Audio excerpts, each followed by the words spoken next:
ത്തിരുന്ന ആശ്വാസ വാർത്തയിലേക്ക് ഇനി അധികം നേരം ഇല്ല എന്നാണ് നമുക്ക് തയ്യാറെടുപ്പുകളിൽ നിന്നും മനസ്സിലാക്കാൻ സാധിക്കുന്നത്. ആനയെ വെടിവെക്കുന്നതിനുള്ള അല്ലെങ്കിൽ മയക്കുവെടി വെക്കുന്നതിനുള്ള ക്രമീകരണങ്ങൾ ഏതാണ്ട് അവസാന ഘട്ടത്തിലേക്ക് നീങ്ങിക്കഴിഞ്ഞിരിക്കുന്നു.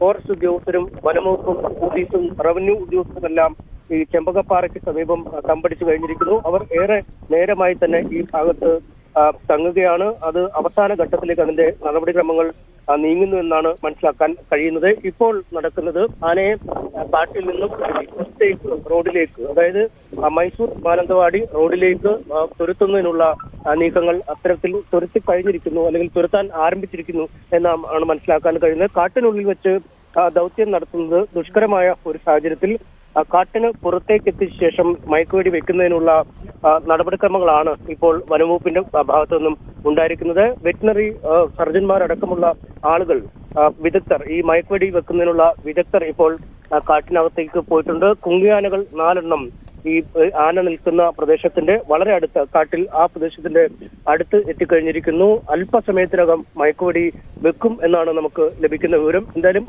ആന പുറത്തേക്ക് ഈ തുരത്തുന്നത് കൊണ്ട് തന്നെ പുറത്തേക്ക് ഓടാനുള്ള അല്ലെങ്കിൽ പായാനുള്ള ഒരു സാധ്യതകൾ ഉള്ളതിനാൽ മൈസൂർ മാനന്തവാടി റൂട്ടിൽ കാട്ടിക്കുളം ബാവലി ഭാഗത്ത് ഗതാഗതം പൂർണ്ണമായി തടഞ്ഞിരിക്കുകയാണ്. യാത്രക്കാർക്ക് ഈ വഴിയിലൂടെ സഞ്ചരിക്കാൻ കഴിയാത്ത അവസ്ഥയിലേക്ക് കാര്യങ്ങൾ നീങ്ങിയിരിക്കുന്നു. കാട്ടിക്കുളം ഭാഗത്തും ബാവലി ഭാഗത്തും പോലീസ് വാഹനങ്ങൾ തടഞ്ഞിട്ടിരിക്കുകയാണ്. ഈ ദൗത്യം തീരുന്ന മുറയ്ക്ക് മാത്രമാവും ഇനി വാഹനങ്ങൾ ഈ വഴിയിലൂടെ സഞ്ചരിക്കാൻ അനുമതി ഉണ്ടാവൂ എന്നാണ് നമുക്ക് ഇപ്പോൾ അറിയാൻ കഴിയുന്നത്. എന്തായാലും അതീവ ഗൗരവമുള്ള സങ്കീർണമായ ഒരു ദൗത്യമാണ് വനംവകുപ്പിന്റെയും പോലീസിന്റെയും ഒക്കെ ഭാഗത്തു നിന്നും ആരംഭിച്ചിരിക്കുന്നത്.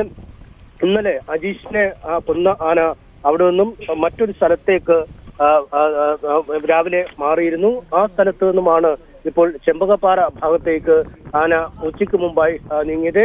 ഇതിനുശേഷം കുറച്ച് നേരം ഈ ആനയെ ട്രാക്ക് ചെയ്യാൻ ഉദ്യോഗസ്ഥർക്ക് സാധിച്ചിരുന്നില്ല. അതിനുശേഷമാണ് ഈ ട്രാക്കിംഗ് സംവിധാനങ്ങൾ ഉപയോഗിച്ച് ആനയെ ട്രാക്ക് ചെയ്യാനുള്ള നടപടികൾ ആരംഭിക്കുകയും ആനയുടെ ദിശ കൃത്യമായി കണ്ടെത്താൻ കഴിയുകയും ചെയ്തത്. ഈ മൈസൂർ മാനന്തവാടി റൂട്ടിൽ നിന്നും ഏതാണ്ട് 3.5 കിലോമീറ്റർ അകലെയായിരുന്നു ആനയുടെ സ്ഥാനം കണ്ടെത്താൻ കഴിഞ്ഞത്. അതിനുശേഷമാണ് അവിടേക്ക് ഈ RRT ടീമും പോലീസും ഒക്കെ തിരിക്കുകയും വളരെ മണിക്കൂറുകളോളം തന്നെ ആനയുടെ ഓരോ ചലനങ്ങളും സസൂക്ഷ്മം വിലയിരുത്തുകയും ചെയ്തു.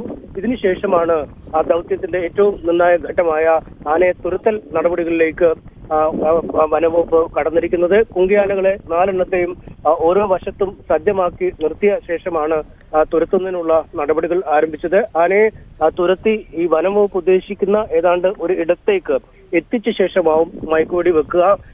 ഇപ്പോൾ ആനയെ തുരത്തുന്ന നടപടിക്രമം നടക്കുന്നത് കൊണ്ട് തന്നെ പുറത്തേക്ക്, കാട്ടിൽ നിന്നും റോഡ് ഭാഗത്തേക്ക് ആന ഏത് വിധനയും അല്ലെങ്കിൽ ഏത് ഭാഗത്തും എത്തുന്നതിനുള്ള വലിയ സാധ്യതകളാണ് ഉള്ളത്. അതുകൊണ്ട് തന്നെ അതീവ ജാഗ്രതാ നിർദ്ദേശം ഈ മേഖലകളിൽ പുറപ്പെടുവിച്ചിരിക്കുന്നു. നേരത്തെ തന്നെ ഈ പഞ്ചായത്തിൽ, തിരുനെല്ലി പഞ്ചായത്ത് അടക്കമുള്ള ഇടങ്ങളിൽ ജാഗ്രതാ നിർദ്ദേശം നൽകിയിരുന്നു.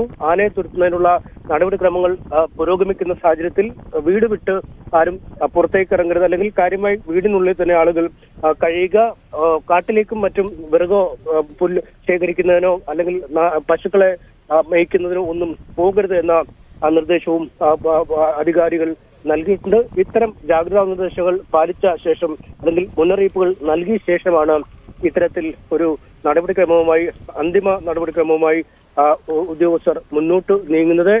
ഒരു വശത്ത് വലിയ പ്രതിഷേധമാണ് ഈ ആനയുടെ ഭീഷണിയുമായി ബന്ധപ്പെട്ട് ഉയർന്നിരിക്കുന്നത്. കാരണം അജീഷിന്റെ ജീവൻ പൊലിഞ്ഞ ശേഷം സമാനതകളില്ലാത്ത, അല്ലെങ്കിൽ വയനാട് ഇന്നുവരെ കണ്ടിട്ടില്ലാത്ത തരത്തിലുള്ള പ്രതിഷേധമാണ് ഇന്നലെ മാനന്തവാടിയിൽ കണ്ടത്. സബ് കളക്ടറെയും മറ്റുമൊക്കെ മണിക്കൂറുകളോളം തടഞ്ഞ് പ്രതിഷേധിച്ചു.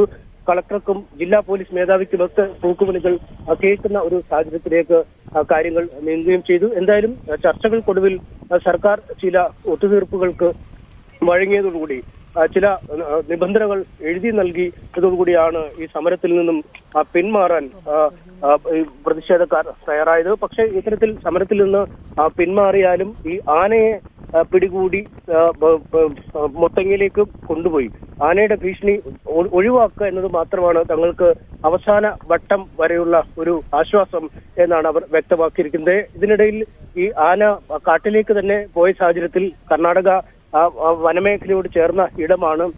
അതുകൊണ്ട് തന്നെ തോൽപ്പട്ടി വന്യജീവി സങ്കേതത്തിന്റെ ഭാഗത്താണ് ഉണ്ടായിരുന്നത്. ഈ കർണാടക വനമേഖലയിലേക്ക്, തോൽപ്പട്ടിയിൽ നിന്നും കർണാടക വനമേഖലയിലേക്ക് ആന കടന്നാൽ പിന്നീട് ആനയെ വെടിവെച്ച് പിടികൂടേണ്ടതില്ല, കാട്ടിലേക്ക് തുരത്തിയാൽ മതി എന്ന നിർദ്ദേശവും ഇടയ്ക്ക് ഉയർന്നിരുന്നു. എന്നാൽ ഇതിനെതിരെ വലിയ രോഷാകുലരായി തന്നെയാണ് ജനങ്ങൾ പ്രതികരിച്ചത്. കാരണം കാട്ടിലേക്ക് കയറ്റിവിടുന്ന ആന വീണ്ടും ജനവാസ മേഖലയിലേക്ക് എത്തും എന്നാണ് അവർ ആശങ്കയായി അറിയിച്ചത്. അതുകൊണ്ട് തന്നെ ആ തീരുമാനത്തിൽ നിന്ന് പിന്നോട്ട് പോവുകയും ആനയെ മയക്കുവെടി വെച്ച് തന്നെ പിടികൂടി മുത്തങ്ങയിൽ എത്തിച്ച് ബാക്കി കാര്യങ്ങൾ പിന്നീട് ആലോചിക്കുന്ന തരത്തിലേക്കും കാര്യങ്ങൾ നീക്കി. കാരണം വനംവകുപ്പിന് മേൽ വലിയ സമ്മർദ്ദമുണ്ട്, വലിയ വിമർശനങ്ങൾ ഉയർന്നിരുന്നു. കാരണം തണ്ണീർക്കൊമ്പൻ എന്ന ആനയെ കഴിഞ്ഞ ആഴ്ച വയനാട്ടിൽ വെച്ച് സമാനമായ രീതിയിൽ തന്നെ വെടിവെച്ച് പിടികൂടിയ ശേഷം ആന ബന്ദിപ്പൂരിൽ എത്തുന്നതിന് മുമ്പ് ചത്തുപോകുന്ന ഒരു രീതിയിലേക്ക് കാര്യങ്ങൾ നീങ്ങിയിരുന്നു. അതുകൊണ്ട് തന്നെ അതൊരു വലിയ സമ്മർദ്ദമായി വനംവകുപ്പിന്റെ മേൽ ഉണ്ടായിരുന്നു. പിഴവുകൾ ഒഴിവാക്കി ഇത്തരത്തിൽ ഈ ദൗത്യം ചെയ്യുക എന്നത് തന്നെയാണ്. അതുകൊണ്ട് തന്നെ ഈ മുഖ്യ പ്രാധാന്യം വനംവകുപ്പ് നൽകുന്നത്. പലയിടങ്ങളിലും കോടതികളിലടക്കം ഈ ചോദ്യങ്ങൾക്ക് ഉത്തരം പറയേണ്ട ഒരു സാഹചര്യത്തിലേക്ക് കാര്യങ്ങൾ നീങ്ങുന്നു. ആ പിഴവ് വരാതിരിക്കാനാണ് കാട്ടിനുള്ളിൽ വെച്ച് പിടിക്കേണ്ടതുണ്ടോ എന്ന രീതിയിൽ പോലും ആലോചനകൾ നടക്കുകയും ചെയ്തു. എന്തായാലും ആ അനിശ്ചിതത്വങ്ങളൊക്കെ മാറിയിരിക്കുന്നു. വെടിവെച്ച് തന്നെ പിടികൂടുക എന്ന രീതിയിലേക്ക് കാര്യങ്ങൾ എത്തിയിരിക്കുന്നു. കൊമ്പനെ തുരത്തുന്നതിനുള്ള നടപടികൾ, മോഴയെ തുരത്തുന്നതിനുള്ള നടപടികൾ വനംവകുപ്പിന്റെ ഭാഗത്തുനിന്നും ഉണ്ടായിരിക്കും. നമുക്ക് കാണാം, ഈ റോഡിലെ ഗതാഗതം വളരെ അപ്രതീക്ഷിതമായി തടഞ്ഞപ്പോൾ വഴിയിൽ നിൽക്കുന്ന ആളുകളെയും നമുക്ക് കാണാം. എന്താണ്, നിങ്ങൾ എവിടെ പോവുകയായിരുന്നു?